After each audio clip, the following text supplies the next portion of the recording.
The New York Times at the end of 2010 ran something called The Year in Pictures. And I was very interested because it reveals something of a lexical transformation that I hadn't noticed before in the U.S. media or in the U.S. or in particularly the New York Times. It said that a young girl mourned the death of a cousin in Srinagar who was shot by Indian security forces in Indian-administered Kashmir. Now, that's what I was interested to see, that the New York Times is now using that particular term.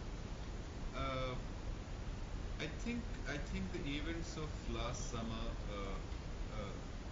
did force a lot of people to think about what's been happening in Kashmir. It perhaps also represents a break in how Indian state and Indian media represented Kashmir to the rest of the world and how Kashmir actually has been. And I think the events of last summer, because of the way it was reported, because of the way the social media like the Facebook, the Twitter and YouTube was able to enabled people to very clearly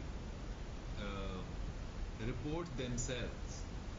Kashmiri people, perhaps for the first time in the last 20 years, were not a subject for journalists or the state or the statist media or the mainstream Indian media alone. Talk about this lexical shift. It's very interesting, and I think it was made possible by not just the events of the summer of 2010, but also the fact that people for the first time found an opportunity to report themselves. What people were doing in Kashmir, was not only a function of how it was represented by the Indian state or the mainstream media or anybody, but they were for the first time using social media like the YouTube, the Facebook, the Twitter, and they were reporting themselves. And it really did travel far and wide. And for the first time, some people outside of Kashmir realized, oh well, Kashmir is not only about what the Indian mainstream media or the Indian state or the Pakistani state or anybody has been telling us, but there's something else also happening because Kashmiris could, through social media, report themselves for the first time, and I think that made a huge difference. And the events of 2010 summer perhaps represent that discontinuity of Kashmiris being always represented by somebody else except themselves. And tell me a little bit about yourself. How did you get involved in journalism, and who inspires you? I am a Kashmiri myself. I was trained. I studied I had all my education in Kashmir except the last year of my master's degree, which by some strange set of coincidences happened to be in Jamia Millia Islamia University in New Delhi. There's a department of mass communication research under there, and it just happens that when I completed my masters, the armed rebellion in Kashmir just broke out, and it was a time when I was like fully geared and mentally prepared to sort of jump out there in the sea and do something to myself and prove something to my own myself. But what was happening, I came to Delhi to work, and what was happening back home in Kashmir was not just disturbing and unsettling, and it also energized the urge to do something more.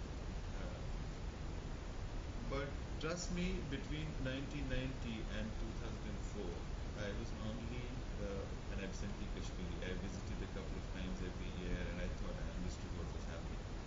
When I finally went back home to Kashmir in 2004 and started working out of that place, I began to realize what had happened. And even being a Kashmiri and a regular visitor, my family is still larger, family is still living there, how far removed I was from the ground reality and horrors that people were living in Kashmir for so many years. And from 2004 onwards, I began understanding the real nature of horrible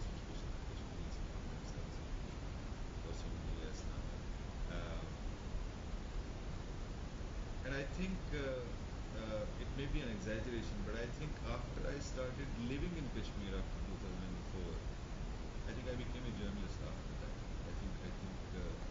Everything else that I did till then in the name of journalism was kids play compared to what's happening in Kashmir.